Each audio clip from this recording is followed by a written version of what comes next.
因为当初我爸爸妈妈也认为说啊，你就行动不便嘛，就去学一种手艺然后就可以靠一技之长，然后可以养家，然后可以成家立业这样。其实自己本身也有喜欢雕刻的那个兴趣啊。国中的时候拿的乡下的那个相思木或者是尤加利木那些木头来自己刻，那也刻了不少作品。爸爸妈妈认为说，哎，那你就可以朝这一方面去发展，反正你就照你的兴趣去做，就听人家介绍就去学神像雕刻。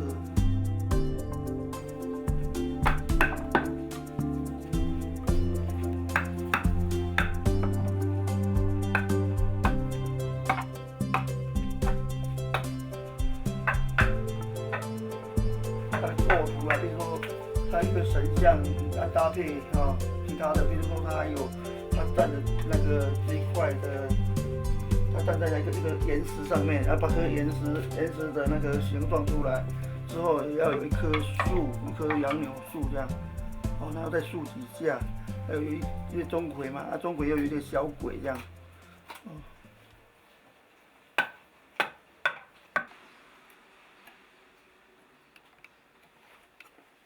我们雕刻要用到刀子，圆的平的，比如说这个平的刀子平面的，或是有更小的挖更小的部分它都有不同样尺寸的圆形那可能它大的部分大的圆形，小的还有更大的更大的，反正每一只刀它都有每一只刀的使用功能看你自己要试哪一种刀来刻哪一部分的。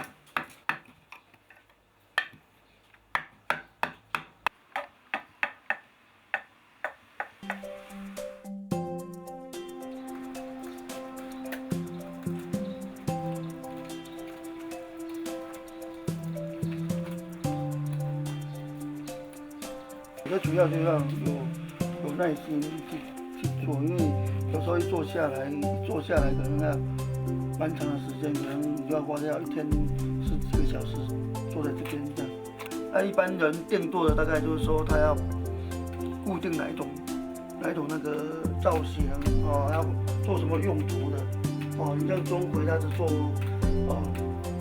那个辟邪的嘛在刻的时候再把它那种表情把它刻出来可能你在刻的时候你要注意也蛮多的，比如说它是一个蛮凶的，它的眼睛可能很大嘴会要有一点夸张这样不像那一般的像观音菩萨就比较慈祥的，可能你就刻比较平这样就可以了。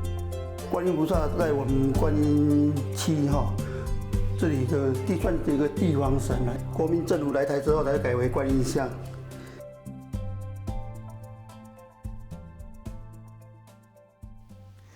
观众朋友，大家好，欢迎收看今日暗香风华，我是罗水神阿神今日节目当中呢，非常欢喜台湾有看过一些嘅影片提到讲，今日邀請到嘅特別來賓係佢嘅雕刻嘅師傅。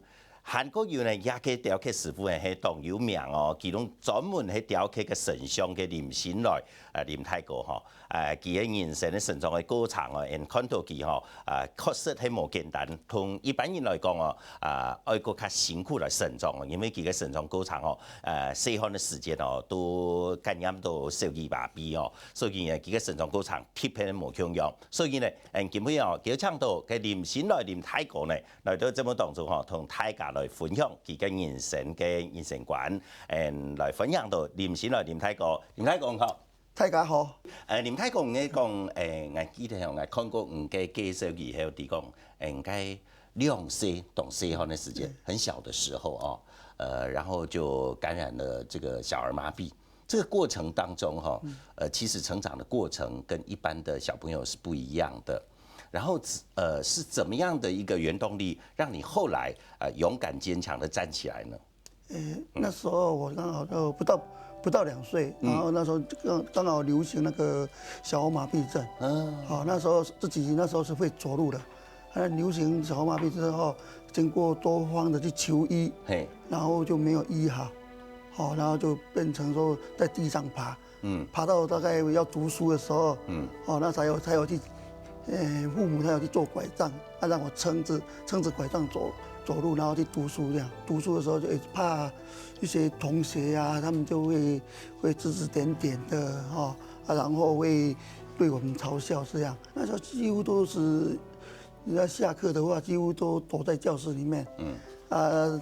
上厕所就用背，有时候会趁着上那个，比如体育课啦，然后他们去上体育课的时候，我就自己去上厕所这样。你有没有计算过你哭过多少次？难以计数。难以计数。对。那时候你说你背是爸爸妈妈背你去吗？那时候有撑拐杖的。那小时候那一段路有没有？那时候还没有撑拐杖。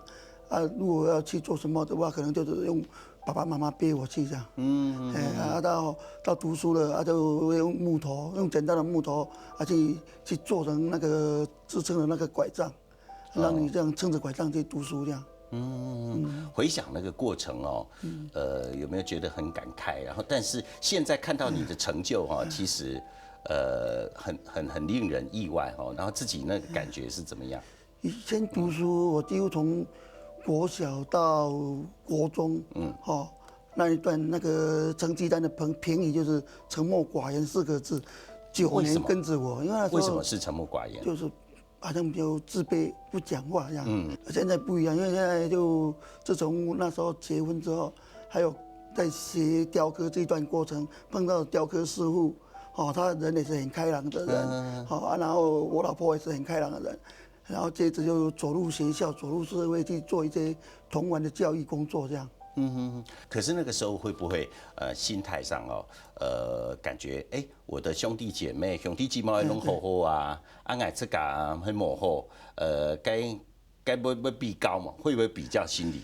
这一点算还好啦。有时候自己做梦，也是梦见自己好好的，都会玩那一些，但是梦醒的时候又不一样了。所以说。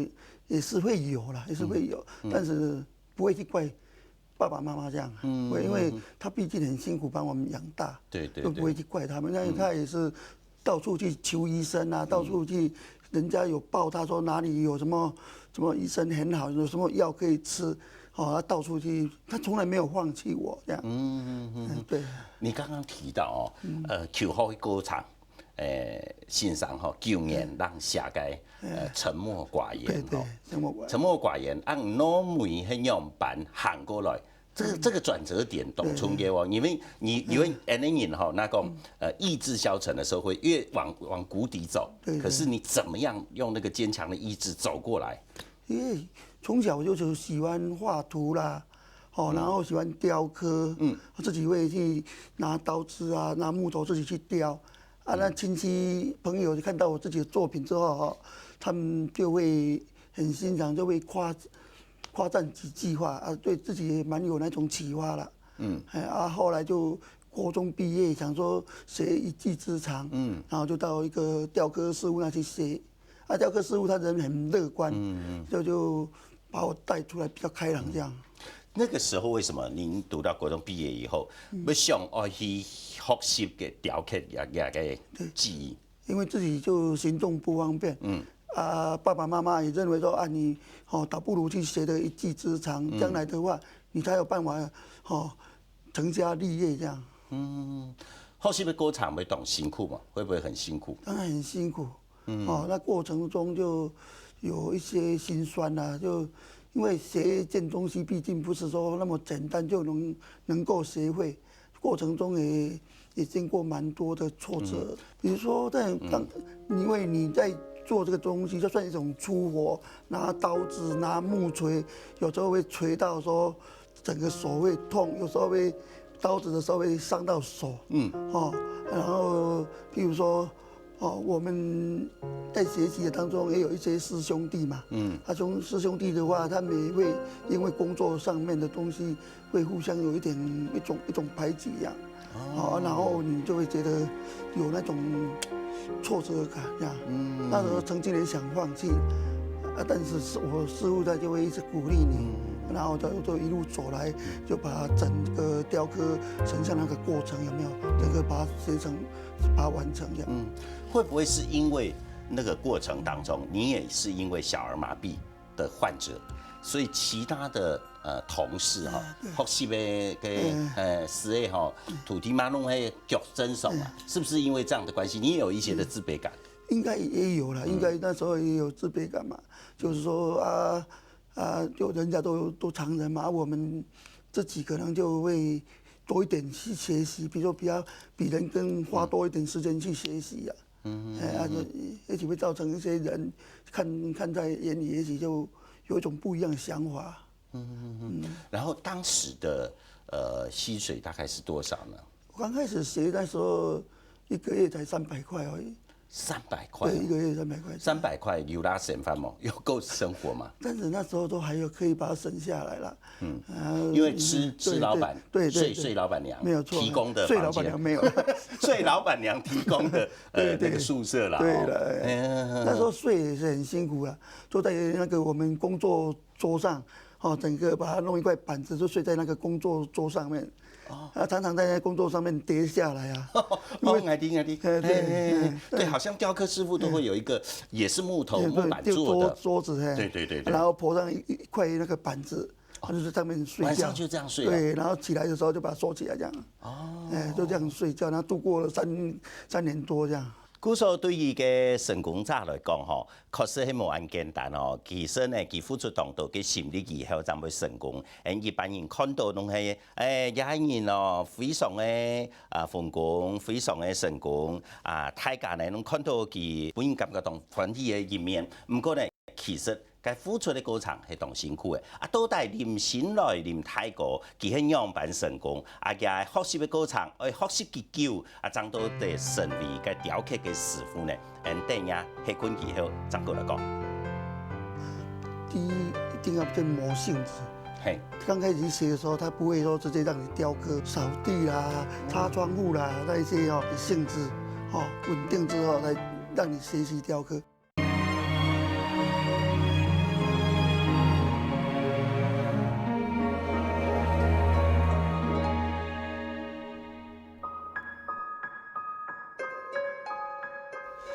歡迎觀眾朋友都進來暗香風化嘅現場哦，您泰國也有準備佢嘅創作品佢雕刻嘅作品來到現場，定家長就介紹。唔過喺請問您泰國，因為您泰國頭下嗱講，佢講佢學習過程係3年4十年，係叫幾天2天愛學3年4十年，真要發出來出師，或者係講冇嘢幾天，有一人學5年，有一人學8年。沒沒有錯，因為一般的話，我們在學習任何一項手藝的話，第一一定要先磨性子。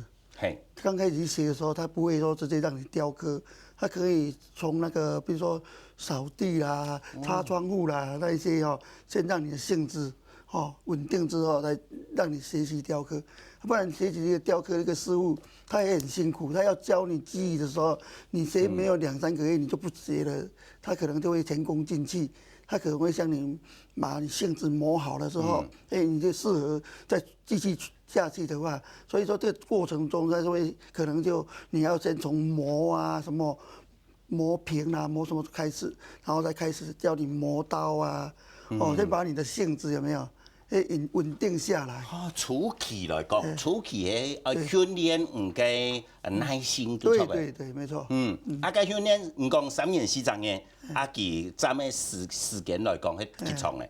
磨性子的時間大概要多少？大概也要半年啦。半年。不然的話，他會讓老師傅他會教你怎麼刻的話，你學不到幾個月你就走了，你就不學了，那也不行啊。所以說他會先叫你磨性子之後，他教你動刀怎麼刻，他教你真正进入那个雕刻的境界这样。讲到刚才都上过少林寺啊，少年寺吼，记啊地方呢，嘛迄一开始的时间嘛开水，错无？对，就挑水开始。对，挑水开始，训练你的耐心。训练以后，唔过按你讲半年的时间吼，3年4张的考题半年，按你还有2年人，你存下来个2年人，迄样的学生。一般就3年4个月嘛，一般是讲3年4个月。对啊。可能就是先会花掉4个月去了嘛。其他进入你就要去慢慢雕，在雕的过程，他会怎么去指导你去做一个要如何去用心去雕这样。因为我当时在国中时期，自己就会拿刀子去刻其他的一些东西出来，所以说到我师傅那边的时候，拜师的时候就得心应手，就比较快了。国中时期我知道，刚刚林大哥有跟我聊到，亚迪杯有一件创作品哦，迄国中的时间雕刻的迄面，对，没错。哪一张？对，就这个国中时期的。国中。那时候就会用乡下的相思木拿来自己用那个柴刀，或者用那个比较学生用的雕刻刀去慢慢刻这样。迄雕刻嘛啥呢？校长，迄亚拔。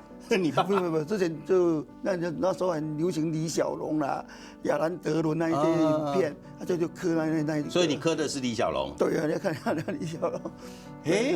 其实乍看之下用看有枪呢，有枪给李小龙，有个还感觉个进一步来学习学习毕业之后，就雕的。学习几久的时间？那时候就4年多了吧。4年多。对4年多的功夫，就已经可以开始对雕刻神像了。对，就那时候就会刻了就出来帮人家做件的，一件多少钱？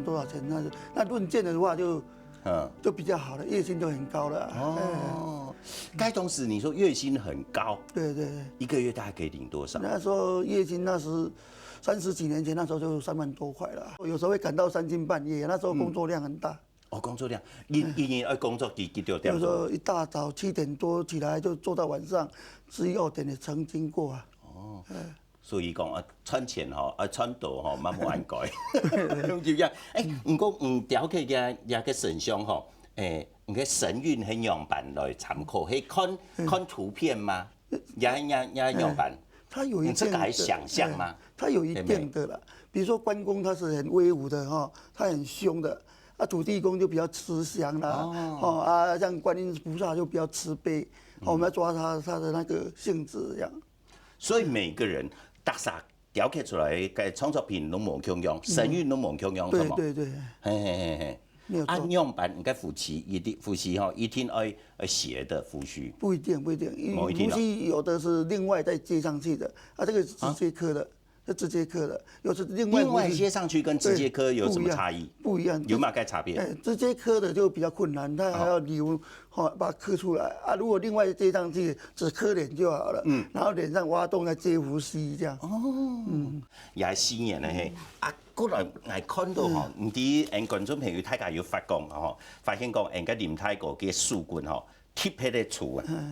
好像那个拳击手有同样，应该黑没也没雕刻的关系。应该有，因为我们在刻的过程会拿一个很笨重的那个木锤，这样子。都压底嘛。对，这样这个木锤，他把这个木锤本来这个是没有洞的，他把它这样敲到这边来有洞，那千锤百炼嘛，就可能要敲好几万下，才有一个洞，这样产生一个洞如果整个这敲穿之后，有没有？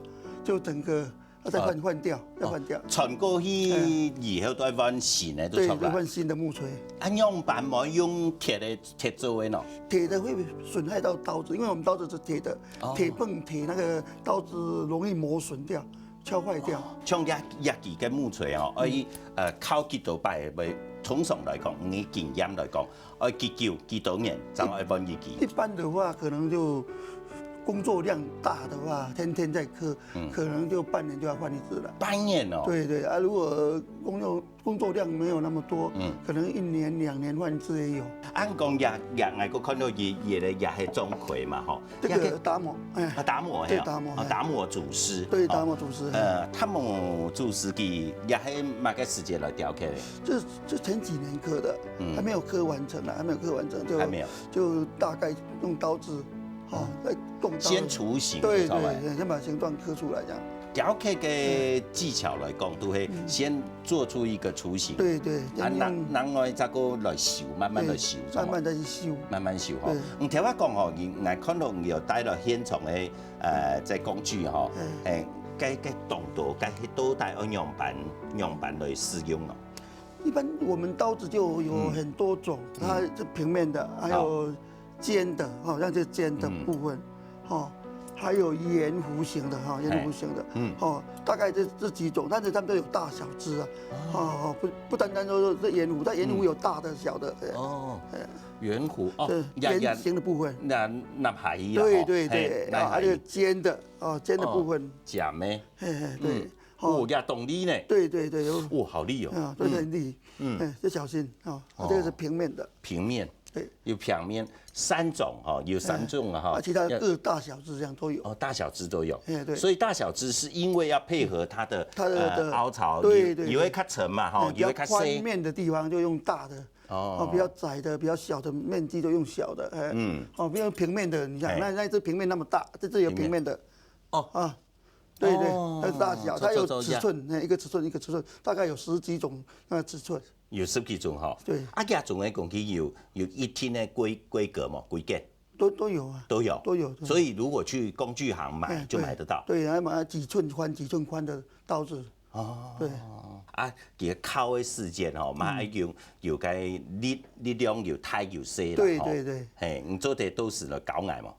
可以啊。矮要放咁细嘅要3年4张嘅。应该要。你係講可以6年5張嘅。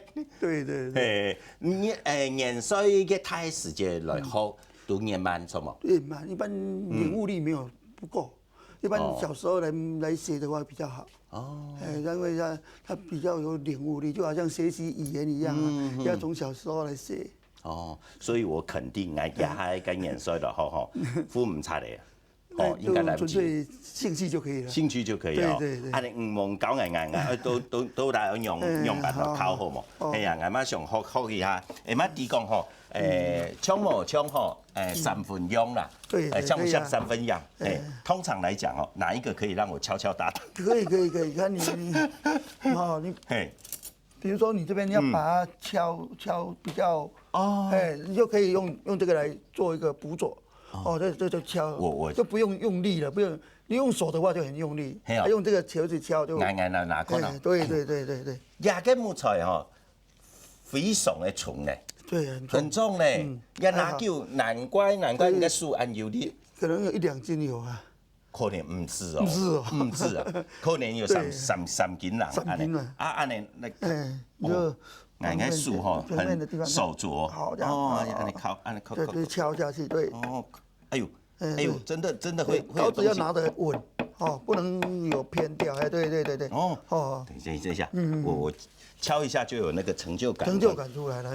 呀個東西啊，木屑就下來了哈。所以你平常這個時候我剛剛有提到有講到，也都會講唔該圖形都才該出該挑哪底度，都像。对，你要刻一个东西，你一定要有一个雏形。你想刻什么东西，它大概什么样子，它的造型，还有它的那个整个比如说它有糊装，你要把它糊装刻得很柔软这样。那我講有的凹槽的部分用在哪邊？對，你像這凹槽的刀子，好，你像這個凹槽的部分，對，對，對，都這樣刻。走。個行，那我你看，其實蠻好玩的。蠻好玩其實有時候真的蠻好玩的，訓練身體。這個真的要耐心。那另外一支呢？另外一個有三種嘛，尖形的刀子嘛，你尖形的刀子大概都會去做一個比較修飾修饰的部分，然后它比较深的地方，其他刀子伸不进去的地方，要靠这个尖尖的部分，去把它修掉这样。都会讲修饰旁边那个哦，做好，都会修饰叶片那个，那个角吼，向尖嘛吼，都来，对，它才磕得到，靠尖尖的地方。真的还蛮好玩的。这个吼，节目结束以后，张来学啦吼，以后吼，那讲，俺也学5年都好，5年以后吼，俺那学习成功吼，做师傅的时间，都是哦，就做得到冲的翻版。对啊，你那个其实吼，有动作嘅步都得别出来，大家吼，当休息以后吼，当同观众朋友大家来更加来了解吼，你们先来泰国有乜嘅东西？进口它比较便宜，它倾销到台湾来之后，把整个市场啊都打坏掉，很多冲击之后，很多那个雕刻师傅都改行去了，人工便宜，间接的他们卖的东西也便宜啊。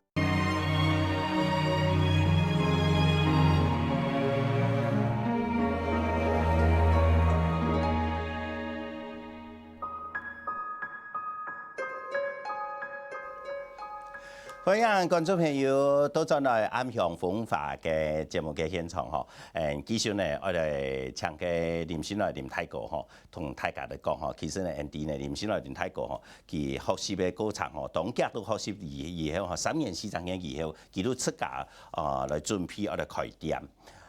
该当时林太哥，该当时你差不多几多岁时间？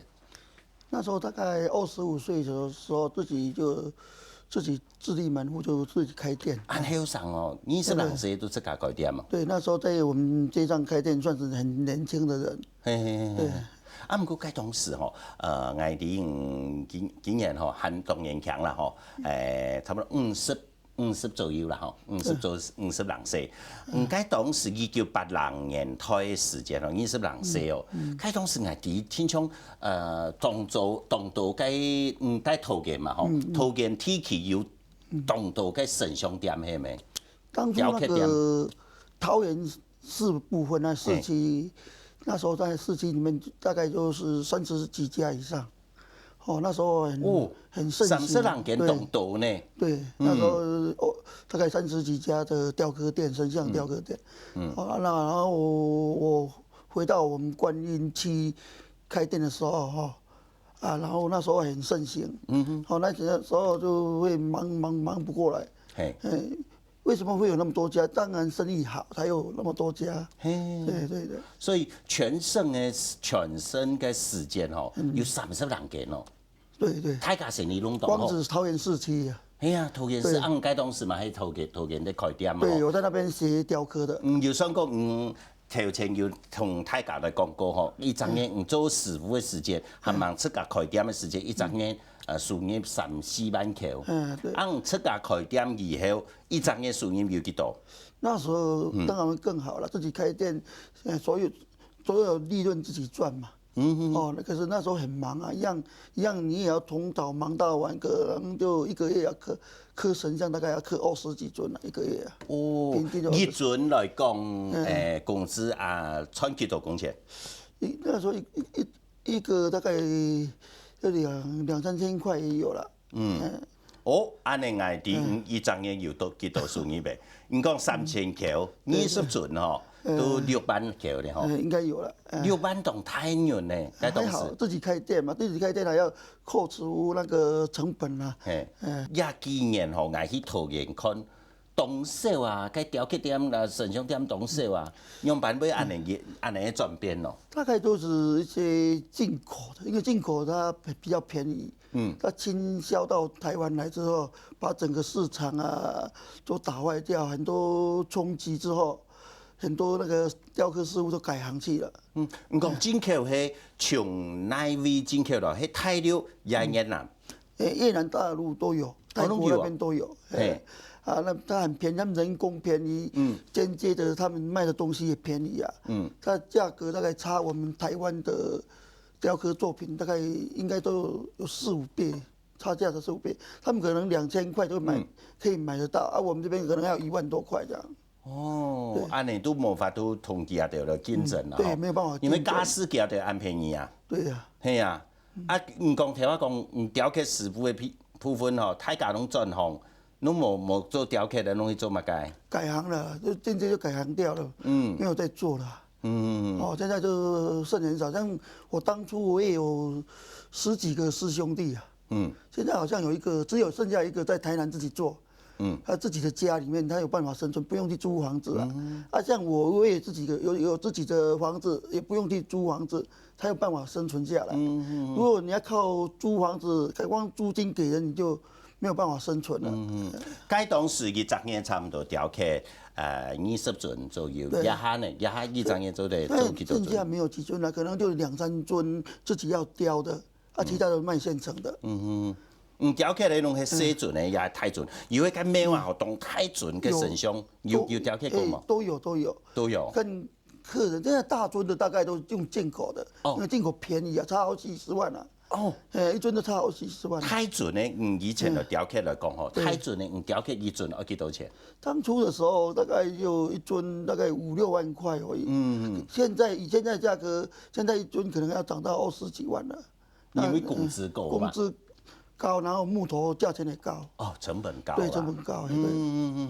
难怪讲安尼无法度竞争，自由的市场竞争以后，就会形成一种的结果啦吼。没错。唔过眼底吼，林先来林泰国嘛动摇心吼，亲像有熟悉到动到嘅神像係咪？聽講嘅熟悉嘅蘇丹來嘅神像，攏係落難嘅神像係咪？係本人得睇也係乜解？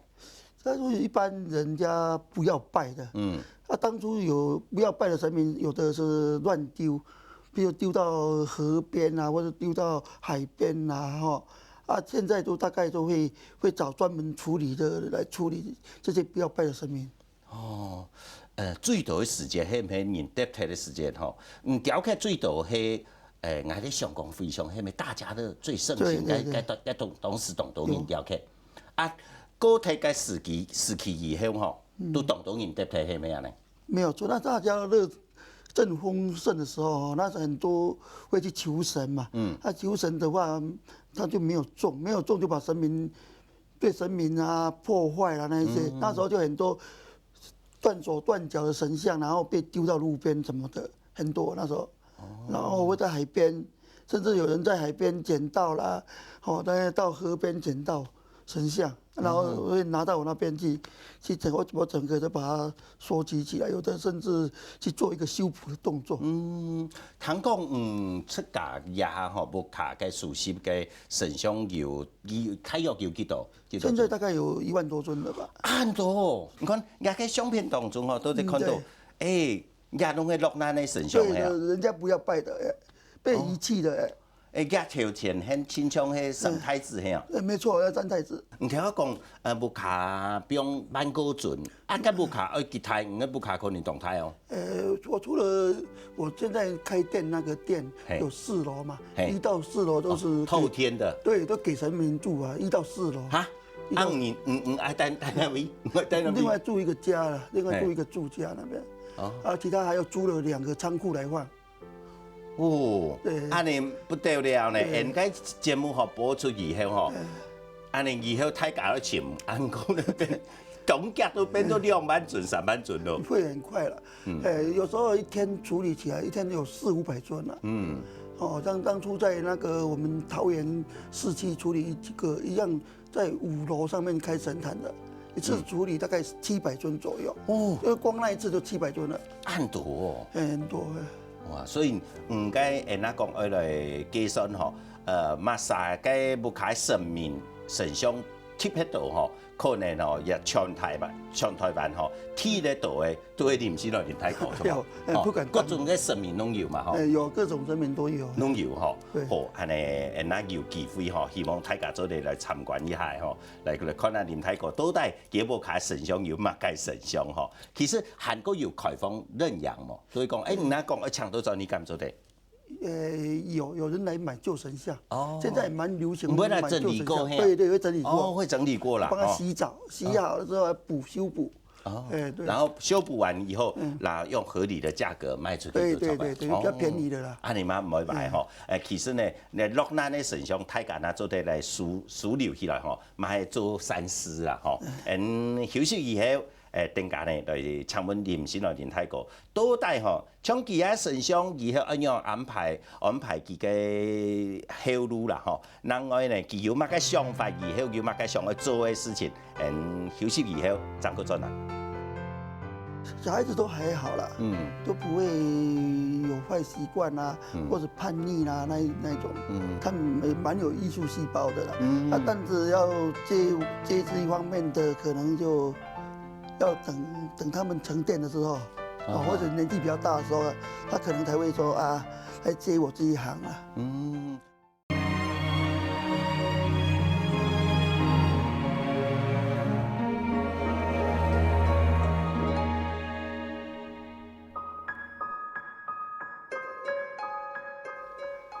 欢迎大家到咗嚟暗巷風法哦，其實呢，我要請到林先來林太哥嗬，同大家來講嗬，啲嗬林太哥嗬，經過廿幾十年、20-30年來打拼嘅嗬，也嚇唔止事業嘅成就啦嗬，啊唔卡啊嘛增加當道嘅神像嗬，有萬個尊嘅神像。其實呢，我相信呢，嘅觀眾朋友大家對林太哥嘅家庭嘛，總想去了解哈。林太哥有幾多生意呢？這位？小孩子有3個男的，沒有女孩子，全部都是男的。對對。嘿，最大幾多歲？最細漢的幾多歲？他今年28歲了。28歲？對對。有上班的嘛？吼。有在當志願役。媽自家做的。自己謀生啦，對對，最細漢呢幾多歲？今年剛去當兵。去做兵啦。而家啲年歲冇差幾多嘛？你是2歲，都差2歲。都差2歲先嗬。對。嘅本樣嘅部分人哋嗬，你睇個講先從係基本係做畫家係咪？太太她往生，她之前免費畫圖啦，還有做一些手工藝啊。對對。所以前年過身嘅啦。對對。以前。聽說是畫家，是不是？還好啦，就喜歡啦，喜歡而已。他的成品有沒有在賣？他的作品？他的作品他是沒有賣，就一邊參加展覽那一些啦，是沒有賣這樣。什麼生意呢？有關嗎？小孩子都還好啦，都不會有壞習慣啊，或者叛逆啦那種，他們蠻有藝術細胞的啦。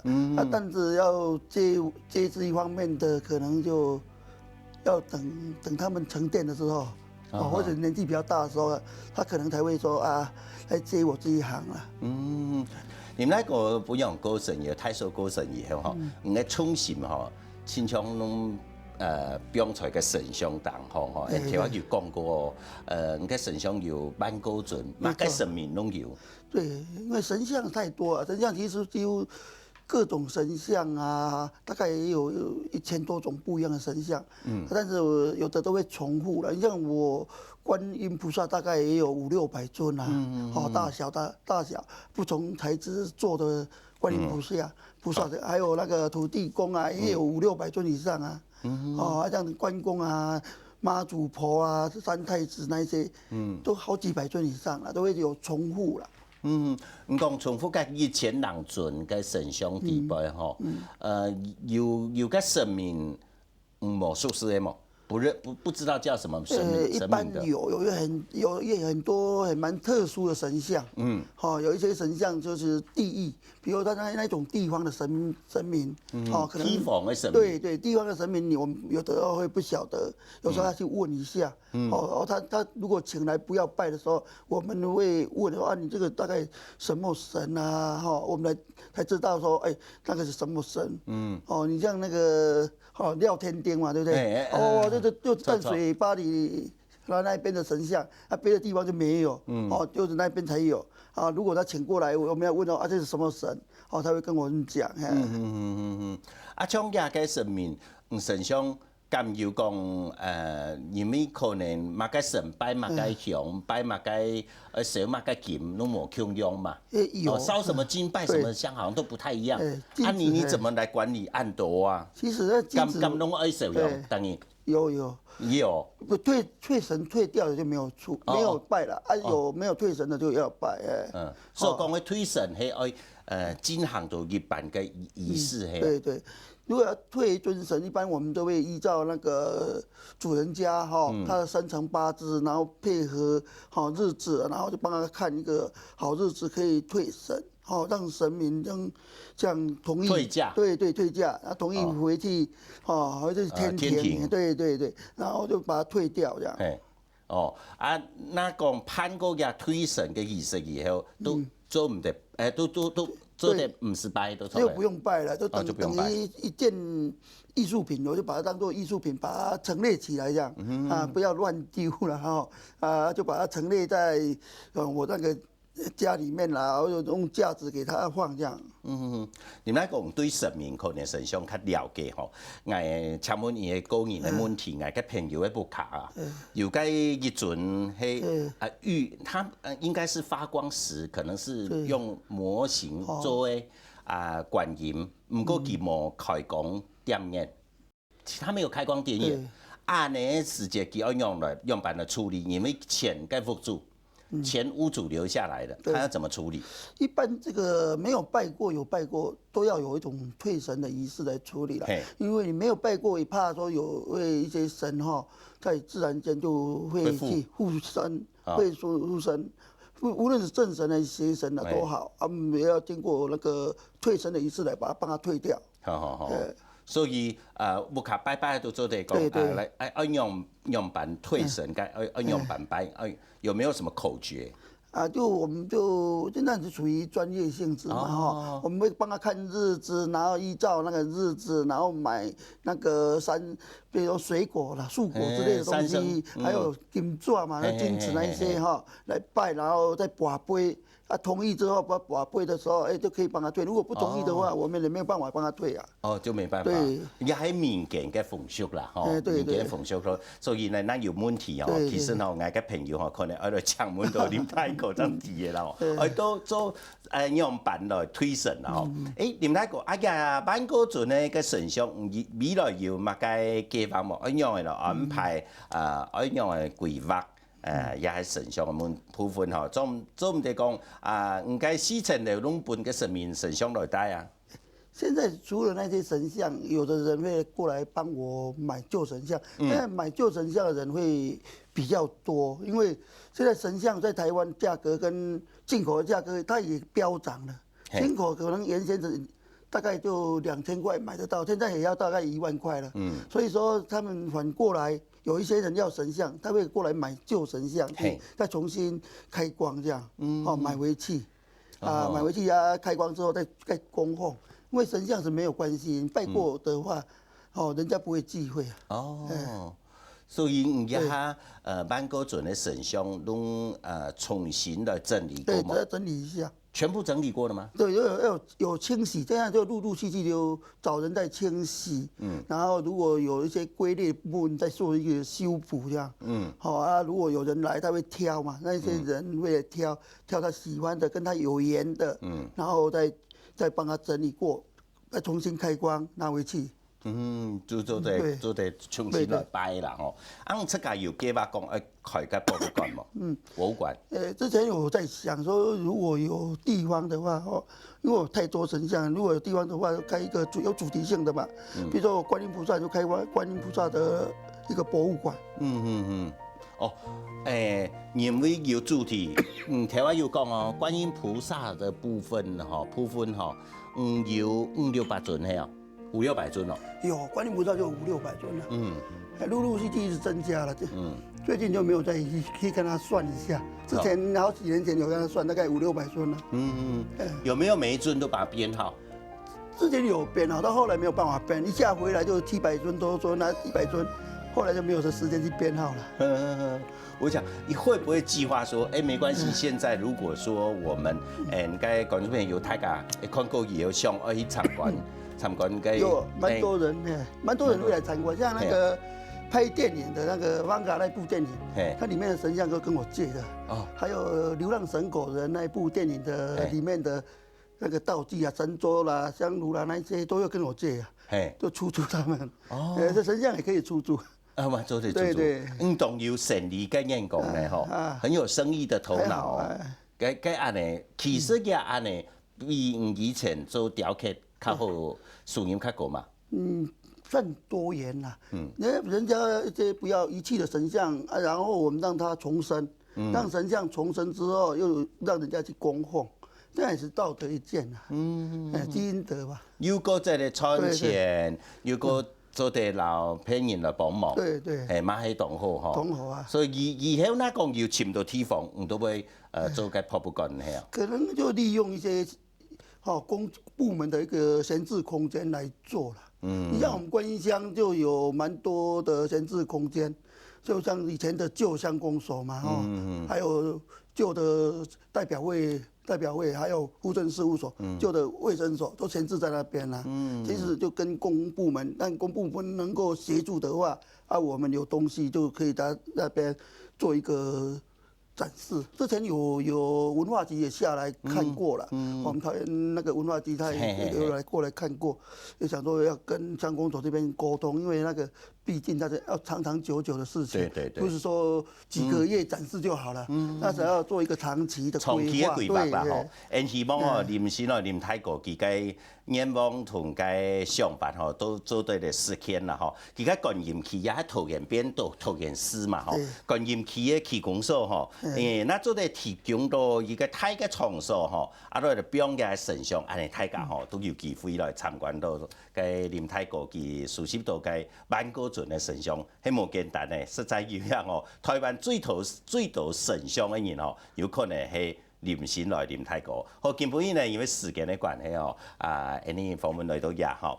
希望呢觀眾朋友大家繼續來支持，暗響風法哦，暗響風法嘅節目呢，攏會叫倡到當到嘅客家嘅傑出嘅肢體吼，同大家來了解佢哋成長嘅過程，同大家呢共下來分享佢哋嘅人生觀吼。